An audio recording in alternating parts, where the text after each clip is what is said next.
آباد کې د ډهرې په پارک کې کومه یو ډېره بده پیښه راغلې وه او یو 2-3 زنانه وې د سیند په غاړه باندې لامبلې او هغه د سیند ښکار شوې چونکې الله رحم وکړو مقامي خلکو هغه ونیوې او هغه ژوندۍ وې او دا دوه کله ماشومه د ګل په شان ماشومه ده هغې راوړې وه او هغه الله پاک دا رحم وکړي چې سینې ویسي او بیا میلاو شي نو دا ډېره غټه خوش قسمتي ده دا زمونږ د ګل په شان د ماشومانه د خلک چې ضایع کېږي دا نن سبا زمونږ او د مور و پلار او د انتظامي غلطي ده زه خو دا ټول ذموار مور و پلار او انتظامي ګڼم که فرض که په دې ملک کې انتظامي وي نو چېرته به دا زمونږ داسې حادثې نه راتلې ځکه چې حادثې هله راځي چې چېرته به یو ملک انتظامي نه حکومت نه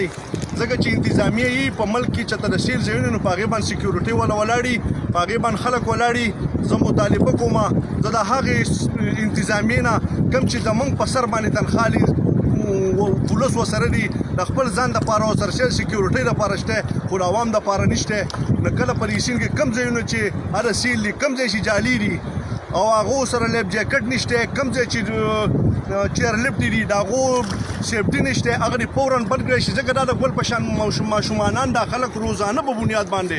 4-5-6 دا ضایع کېږي نو دا د دې ذموار خو مور و پلار دي او انتظامیه ده د دې ذموار خو مور و پلار او انتظامیه ده او زه خو هغې مور و پلار ته ډېر په سختۍ سره چې هغه سیند ته راځي خپل بچي دي د سیند نه لرې ساتي زه خو به ګرځم زمونږ د ملګري زمونږ د ورونو به ګرځي خو ولې د دې د ګل په شان ماشومانانو دا تپوس په څوک لږ کوي